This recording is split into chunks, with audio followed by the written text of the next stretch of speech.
बेरिया की बेरिया तू है बर जो ये कोयला रे बगिया में डेरा जीनी डारू जी।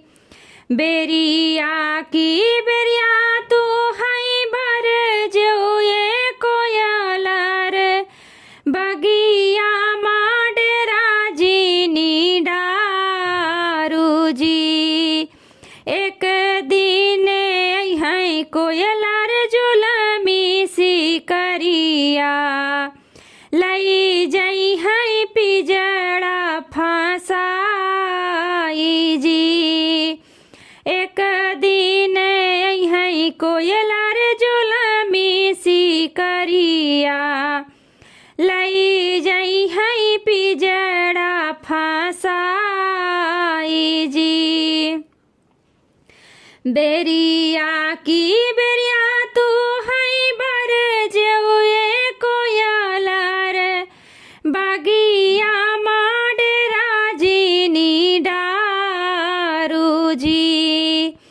एक दिन है कोयलार जुलमी सी करिया लई जई है पिजड़ा फसाई जी।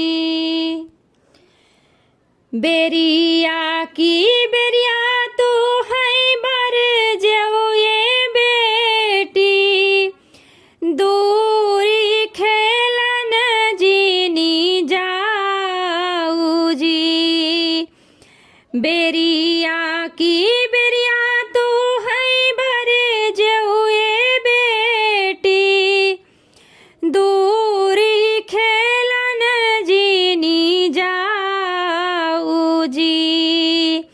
एक दिन है बेटी ससुर के लोगवा लई जई है डोली में बैठाई जी।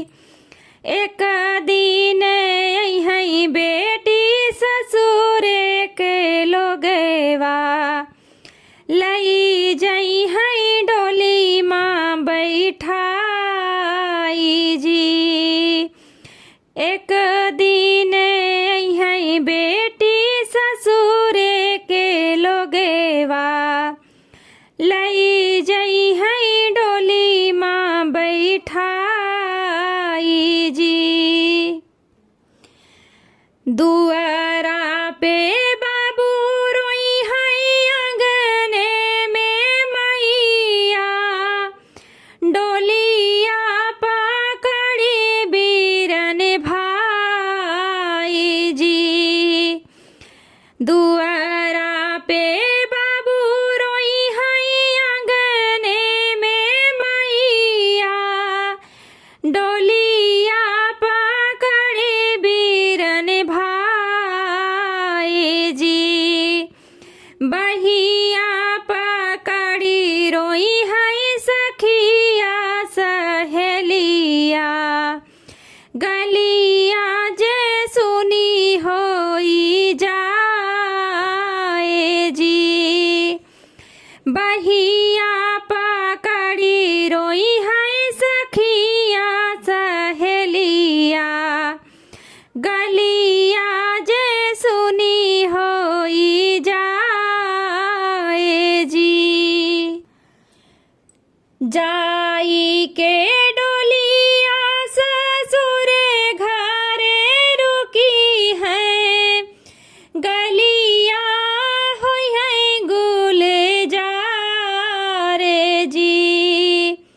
जाई के डोलिया ससुर घरे रुकी है गलिया होई जई है गुलजार जी।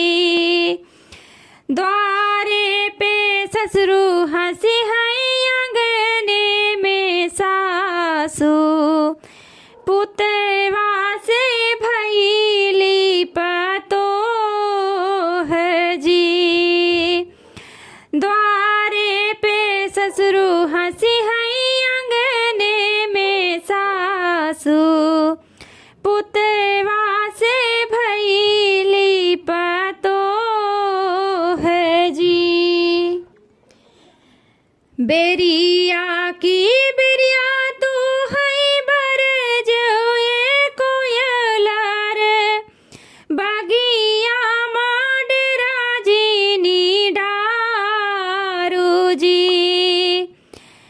बेरिया की बेरिया तो है बर जो ये कोयला रे बागिया माडेरा जीनी डारू जी एक दिन आई है कोयलार जुलामी सी करिया लाई जाई है पिजड़ा फसाई जी एक दिन आई है कोयलार जुलामी सी करिया लाई जाई है पिजड़ा फसाई जी एक दिन आई है कोयलार जुलामी सी